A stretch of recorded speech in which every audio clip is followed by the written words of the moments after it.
Hello दोस्तों, and study YouTube channel में आपका बहुत बहुत स्वागत है। तो लास्ट क्लास में आपको पता है कि हम लोग जनरल साइंस की क्लास को देख रहे थे और क्लास में आपका जो है एनसीईआरटी का जो भी आपके चैप्टर वाइज जो भी साइंस के चैप्टर होते हैं उसको हम देख रहे थे। ठीक है, तो इसमें से हम दो क्लास देखे थे। फर्स्ट क्लास हमारा इंट्रोडक्शन का था जिसमें हम लोगों ने चैप्टर के बारे में देखा था किस किस चैप्टर जो है देखेंगे। ठीक है, और यहाँ पे हमारा फर्स्ट क्लास हो गया था। कुछ हम लोगों ने समीकरण को संतुलित करना सीखा था कि समीकरण संतुलित किस तरह से होता है। ठीक है, आज हम रिएक्शन के जैसे आप देखेंगे यहाँ पे हमारे पीछे कि फर्स्ट आपका है, यहाँ पे ये कह रहा है कि रासायनिक जो है अभिक्रिया एवं समीकरण ये क्या होती है, केमिकल रिएक्शंस एंड इक्वेशन, इसके बारे में आज हम देखेंगे। ठीक है, काफ़ी अच्छा क्लास होने वाला है। तो अगर आप चैनल पर नए हैं तो चैनल को सब्सक्राइब करिए, बेल आइकन प्रेस करिए, वीडियो को लाइक करिए, अपने यार दोस्तों को भी शेयर करिए। ठीक है, उम्मीद करते हैं क्लास आपको अच्छा लगेगा।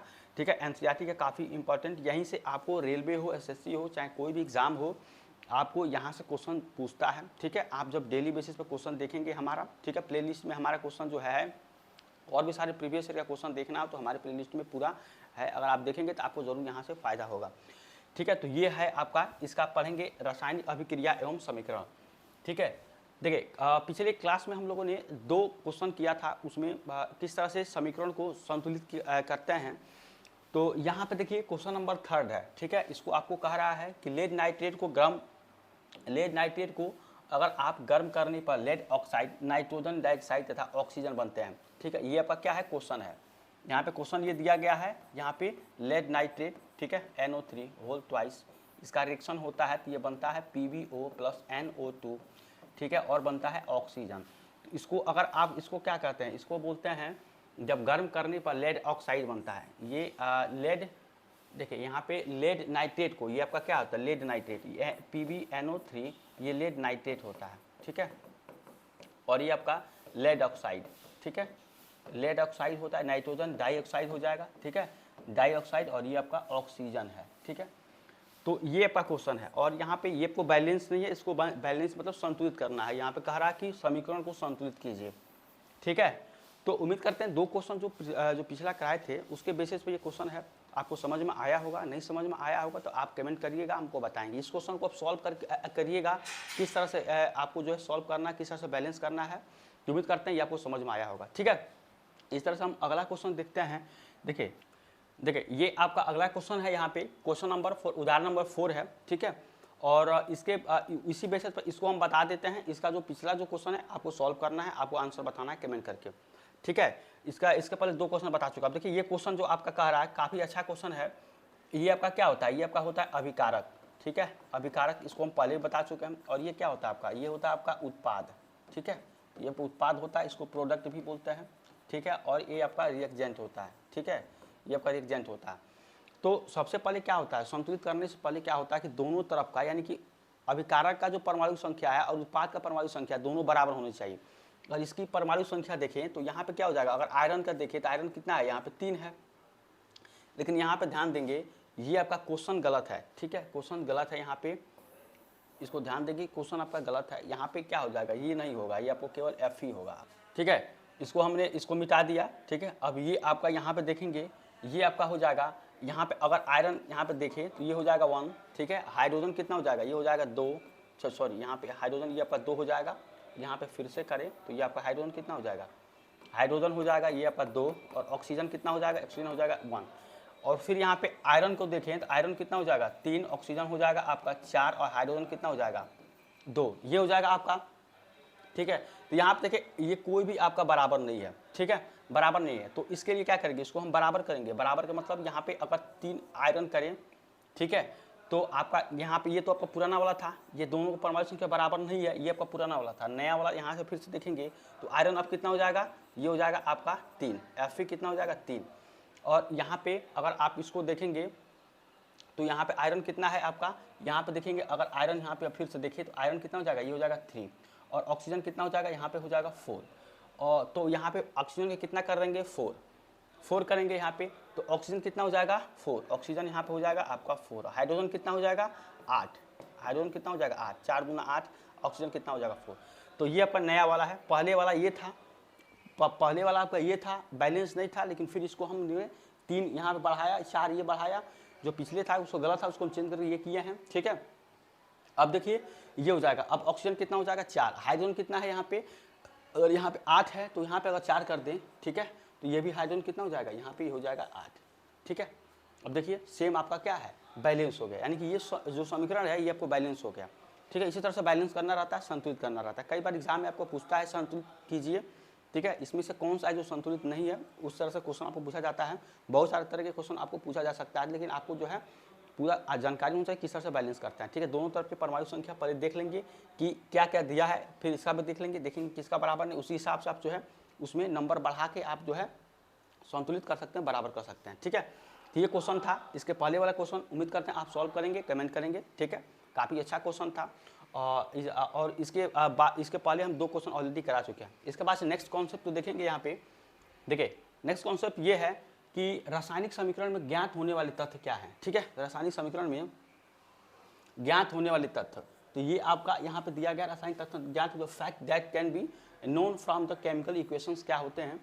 तो इसमें कई सारे आपके पॉइंट्स है। फर्स्ट पॉइंट है आपका कि रासायनिक अभिक्रिया में भाग लेने वाले पदार्थों के उनके प्रतीक नाम अथवा सूत्र द्वारा, यहाँ पे इसके जो है तथ्य हैं कि इसके सूत्र द्वारा किया जा सकता है। दूसरा है कि क्रिया में भाग लेने वाले पदार्थों के परमाणु तथा अणुओं की संख्या यहाँ पे देखा जाता है, ठीक है। सेकेंड पॉइंट ये है। और यहाँ पे देखिए अगला है आपका, ये 2 ही इसमें पॉइंट दिया गया था कि रासायनिक समीकरण ज्ञात होने तथ्य, ये आपका 2 पॉइंट इसमें दिया गया था। अगला है आपका कि रासायनिक समीकरण की कमियाँ, ठीक है। जो भी हम रासायनिक समीकरण देखते हैं, केमिकल इक्वेशन देखते हैं, उसकी कमियाँ क्या क्या है, ठीक है, इसके बारे में हम यहाँ पे देखेंगे। तो आपका फर्स्ट यहाँ पे देखेंगे कि demerits of the chemical equations, ठीक है। ये आपका फर्स्ट है कि रासायनिक क्रिया की गति, ठीक है, ये आपकी होती है रासायनिक क्रिया की गति। इसमें जो है इसकी कमियां होती हैं कि उसकी गति मतलब उसमें ज़्यादा भी होती है, कम भी होती है, ठीक है। दूसरा है आपका कि क्रिया के पूर्ण होने में लगा समय, जो भी आपका समय लगता है क्रिया का रिएक्शन करने में, जो भी आपका समय लगता है, ये आपका जो है कमियां होती है। तीसरा होता है कि क्रिया और क्रिया कारकों और उत्पादों की भौतिक अवस्था, ठीक है, वो किस अवस्था में है, सॉलिड में है, लिक्विड में है या गैस में है, ठीक है। ये 3 अवस्थाएं होती है। क्रिया में प्रयुक्त उत्प्रेरकों का ज्ञान, ठीक है, किस तरह से कैटलिस्ट, यहाँ पे उत्प्रेरक जो होते हैं कैटलिस्ट, वो किस तरह से उसके बारे में आपको पहले से है ज्ञात होना चाहिए कि किस तरह से हमको जो है उसमें जो है आपका कैटलिस्ट का यूज करना है, नहीं करना है, ठीक है। तो ये आपका चौथा है। अगला देखिए कि क्रिया में ऊर्जा के उत्पादन या अवशोषित होने की स्थिति, ये आपकी कमियां होती हैं। जब भी आपकी कोई रिएक्शन कराते हैं तो या तो ऊर्जा जो है रिलीज होती है या वहाँ से जो है मतलब निकलती है, या तो आपको अवक्षेप यहाँ पे होती है, ठीक है। 2 तरह के अवशोषित होती है, सॉरी यहाँ पे उत्पादन में या अवशोषित होने की स्थिति होती है। ये आपका जो है 5वां पॉइंट है। छठवां है कि क्रिया में प्रकाश, जो भी आपकी रिएक्शन होती है उसमें प्रकाश ध्वनि उत्पन्न होते हैं, ठीक है, या नहीं होते हैं। उपयुक्त दोष संख्या 3 4 वो मतलब इसमें आपको जो है फिगर के माध्यम से था, फिगर यहाँ पर नहीं है, लेकिन हम आगे से कोशिश करेंगे फिगर यहाँ पर दे दें। को दूर करने के लिए कुछ विशेष चिन्हों को प्रयोग किया जाने लगा है, ठीक है।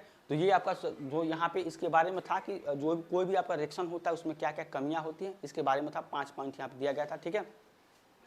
तो इसको देख लेंगे। अगला है आपका कि रासायनिक समीकरण में भौतिक अवस्थाओं के संकेत, ठीक है। यहाँ पे जो रासायनिक समीकरण होते हैं उसमें भौतिक अवस्थाओं के संकेत क्या क्या होते हैं। तो यहाँ पे symbols of physical states in a chemical equation, ठीक है। इसका PDF हम जो डिस्क्रिप्शन में दे देंगे, आप वहाँ से डाउनलोड करके देख सकते हैं। तो रासायनिक समीकरण में भौतिक अवस्थाओं के संकेत क्या होता है कि अभिकारकों तथा उत्पादों के रासायनिक सूत्र के साथ उनकी भौतिक अवस्थाओं के संक्षिप्त संकेत लिखने के रासायनिक समीकरण और अधिक संक्षिप्त जो है लिखने से रासायनिक संकेत जो है और अधिक सूचना पूर्ण बन जाते हैं, ठीक है। जब भी आप उसके संकेत को लिखते हैं, यहाँ का अभिकारक या उत्पाद, मतलब अगर A+B ये आपका है, ठीक है, और ये C+D है, तो ये आपका क्या होता है, ये प्रोडक्ट होता है, ये आपका रिएक्जेंट होता है, ठीक है। तो इसमें उत्पादों के रासायनिक सूत्र के साथ उनकी भौतिक अवस्था के संक्षिप्त संकेत अगर इसके लिखे कि अवस्था के जो इसके जो कि सॉलिड में है, गैस में है, लिक्विड है, उसको अगर आप लिखने पर रासायनिक समीकरण और अधिक क्या होता है, संक्षेप में यहाँ पे सूचना पूर्ण बन जाते हैं। मतलब ये बताने में, मतलब ये उसके जो है समीकरण को बताने में ये स्पष्ट हो जाता है कि किस तरह का समीकरण है, ये आपको बता रहा है। तो ये संकेत के बारे में हम यहाँ पे देख रहे हैं कि अभिकारकों तथा उत्पादों के गैस, ठीक है, जैसे आपको बताया द्रव, जलीय तथा ठोस अवस्थाओं के क्रमशः यहाँ पे कि आप किसमें उसमें देख रहे हैं, जैसे गैस का ये है, लिक्विड का ये एक्वस है, ये आपका क्या होता है, जलीय होता है। ठीक है, ये भी आपको पूछता है, एग्जाम में क्वेश्चन पूछता है कि आपको ए क्यू अगर जो रिएक्शन में दिया गया है ए क्यू लास्ट में, जैसे मान लीजिए H2O दिया गया है, ठीक है, यहाँ पे तो ये तो आपका लिक्विड में होता है, कोई भी और दिया गया अगर ए क्यू दिया गया है, ठीक है, इसका मतलब क्या होता है, तो इसका मतलब होता है जलीय। ठीक है, जलीय होता है, एक्वस इसको बोलते हैं। तो इसको भी याद रखेंगे, ये भी आपको पूछता है अगर किसी रिएक्शन के सामने, जैसे अभी आपको बताए हैं H2O है, ठीक है, इसके सामने L दिया गया है, इसका मतलब क्या, ये लिक्विड है। ठीक है, ये लिक्विड में आता है। इसी तरह से अगर आप कैम्फर दिया है, ठीक है, कैम्फर मतलब ये आपका कपूर होता है, तो कपूर में क्या देता है, जी दे देगा यहाँ पे, मतलब गैस फेज में, ये सॉलिड से डायरेक्ट क्या होता है, गैस होता है। तो कुछ भी आपको यहाँ पे जो भी रिएक्शन आता है उस हिसाब से आपको देखने को मिलेगा। तो ये आपका इसके बारे में था यहाँ पे। ठीक है, इसलिए इसको जो है देख लेंगे। अब देखिए, जैसे ये आपका यहाँ पे रिएक्शन दिया गया है, रिएक्शन आपको जो दिया गया है, अब देखें यहाँ पे कि सोडियम है, सोडियम क्या है, सॉलिड है, H2O आपका लिक्विड में है, सोडियम हाइड्रोक्साइड एक्वस में है, और हाइड्रोजन क्या है, गैस में है। यही आपको बता रहे थे अभी। ठीक है, यहाँ पे देखिए स्पष्ट आपको दिया गया जो है रिएक्शन में कि सोडियम आपका सॉलिड में है, H2O लिक्विड में है, NaO सोडियम हाइड्रोक्साइड, NaO को क्या बोलते हैं, सोडियम हाइड्रोक्साइड। ठीक है, सोडियम हाइड्रोक्साइड, इसको याद रखेंगे, कास्टिक सोडा इसको बोलते हैं, कास्टिक सोडा। जब भी आपको एग्जाम में क्वेश्चन पूछता है कि कास्टिक सोडा का फार्मूला क्या होता है, NaO, ये आपका हाइड्रोजन गैस है। तो इसी तरह से आपको सिंबल में देगा। ठीक है, यहाँ पे अगला कह रहा है कि कभी कभी अभिक्रिया की परिस्थितियों जैसे ताप, उत्प्रेरक आदि को तीर के निशान के रूप में, तीर के निशान के ऊपर या नीचे लिखा जाता है। जैसे देखिए, ये आपका जो है रिएक्शन है। ठीक है, यही कह रहा है। इस मान लीजिए यहाँ पे आपको बैलेंस, मतलब जो भी आपका रिएक्शन मिला है बैलेंस मिला है। यहाँ पे कार्बन डाइऑक्साइड है, ये आपका किस में, एक्वस में है, H2O है, ये आपका लिक्विड में है। अब देखिए यहाँ पे जो ये किया गया है, यहाँ पे ये पर क्या है, तीर का निशान में है, तो सूर्य का प्रकाश बता रहा है कि ये जो रिएक्शन हो रहा है ये सूर्य के प्रकाश के प्रेजेंस में रिएक्शन हो रहा है। ये आपका यहाँ पे अभिकारक है। ठीक है, इसको सूर्य के प्रकाश में हम जो है रिएक्शन करा रहे हैं इसके प्रेजेंस में, तो आपका प्रोडक्ट क्या बनेगा। ठीक है, ये आपका प्रोडक्ट बनेगा। ठीक है, यहाँ पे एक्वस में C6H12O6, ये किसका फार्मूला होता है, फ्रक्टोज का। ठीक है, फ्रक्टोज ग्लूकोज। ठीक है, ये आपका फार्मूला होता है, इसको आपको इसके बारे में पता होगा। यहाँ पे अगर देखें फ्रक्टोज, ठीक है, और यहाँ पे देखिए C6O2 एक्वस है, और यहाँ पे ये आपको H2O बनेगा लिक्विड में।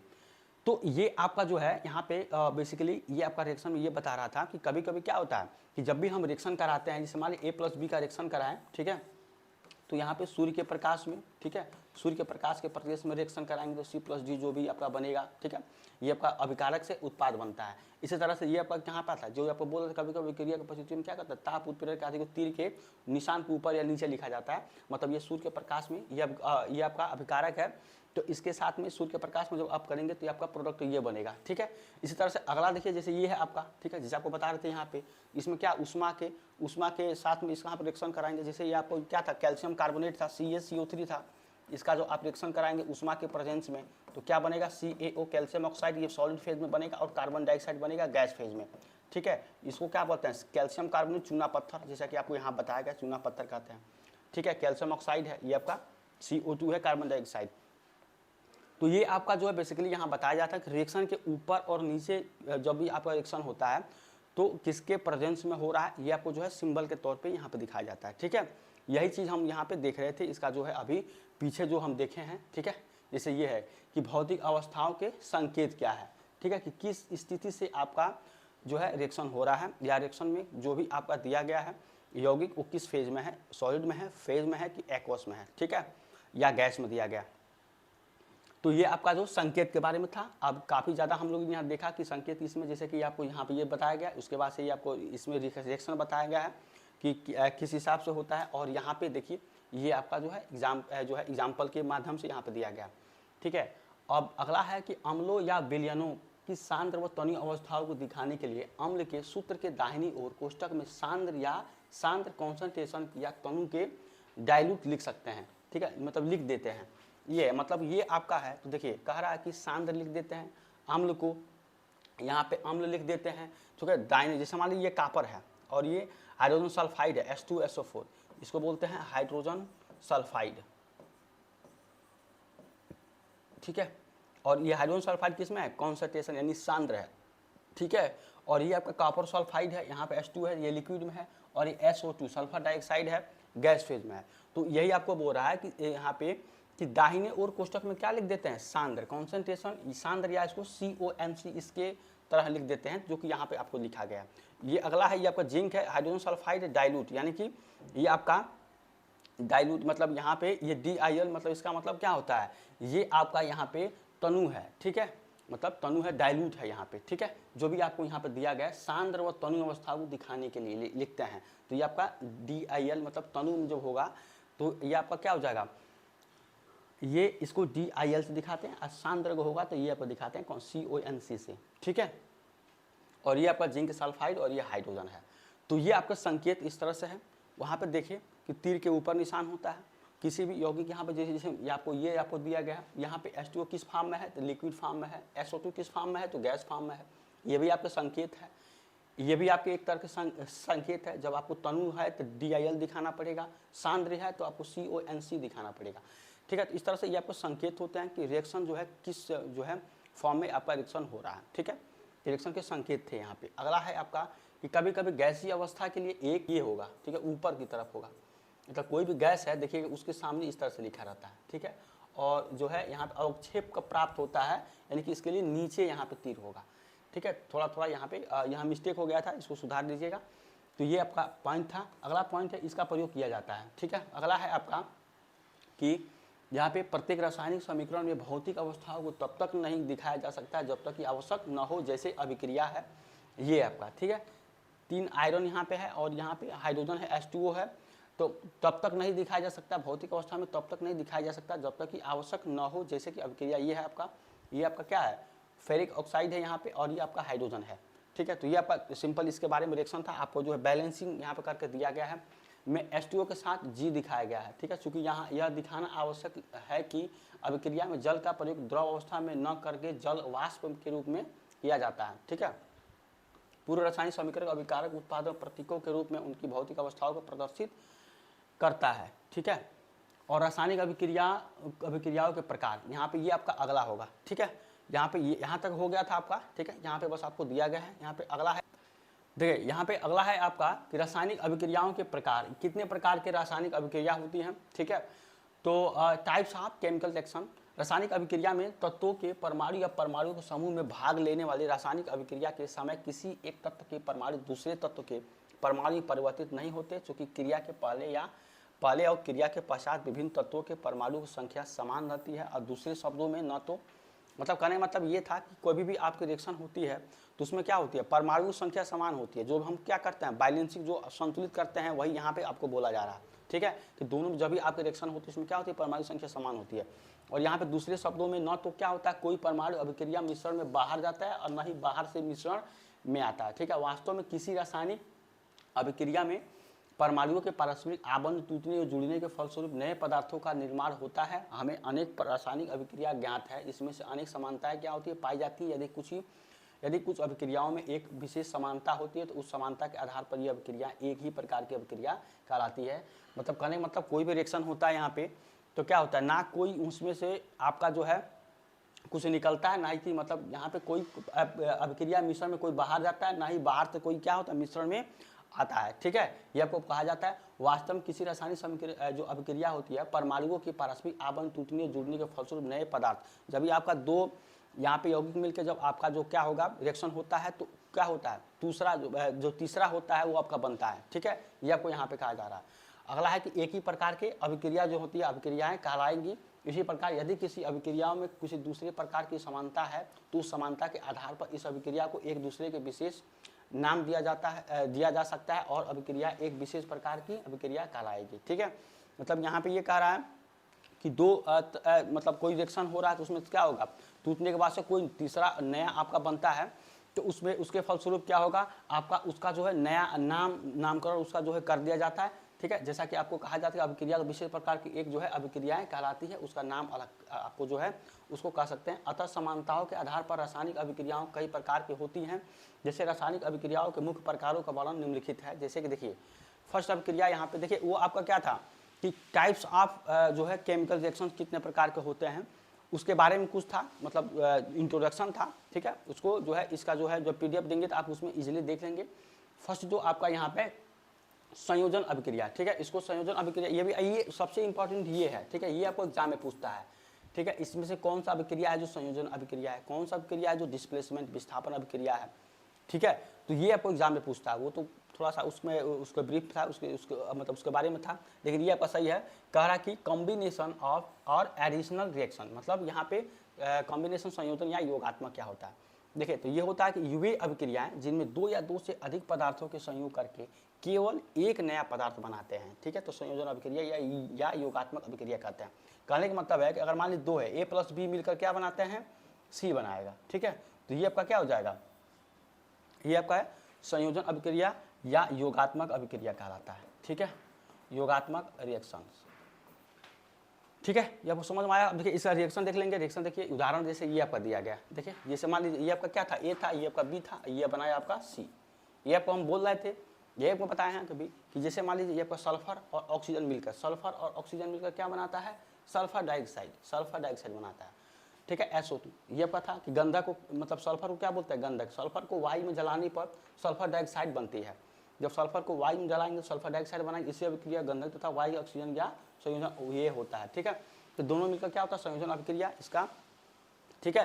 संयोजन अभिक्रिया या योगात्मक अभिक्रिया ये आपका होगा, मतलब सल्फर ऑक्सीजन मिलकर ये सल्फर डाइऑक्साइड बनाएगा। तो ये क्या था, इसका रिएक्शन था, ठीक है। तो इस तरह से आपका जो है यहाँ पे इसका रिएक्शन हो जाएगा। उम्मीद करते हैं ये क्लास आपको अच्छा लग रहा है। अगर अच्छा लगे तो चैनल को सब्सक्राइब करिए, लाइक और शेयर करिए। कोई भी अगर आपको डाउट है, ठीक है। तो ये आपका संयोजन अभिक्रिया का रिएक्शन था। इसका जो अगला पार्ट होगा हम अगले क्लास में देखेंगे, ठीक है। और आज के लिए बस इतना ही। अगर आपको आज का क्लास अच्छा लगा तो चैनल को सब्सक्राइब करिए, लाइक और शेयर करिए। जैसा कि आपको पहले बताएं कि जो है आपको डेली बेसिस पे ये क्वेश्चन आपको मिलता है। पिछले कुछ दिनों से हम जो है डिस्टर्ब थे, लेकिन हम आगे से जो है आपके लिए जो है डेली बेसिस पे जो है क्लासेज यहाँ पे लेंगे। ज़्यादा लोगों तक भेजिए, ज़्यादा लोगों तक फ़ायदा हो। यहाँ पे NCERT का एक चैप्टर, एक टॉपिक को देखा जा रहा है, जो आपके एग्जाम के पॉइंट ऑफ व्यू से काफ़ी अच्छा है सभी एग्जाम के लिए, ठीक है। तो मिलते हैं नेक्स्ट क्लास में, तब तक थैंक यू सो मच।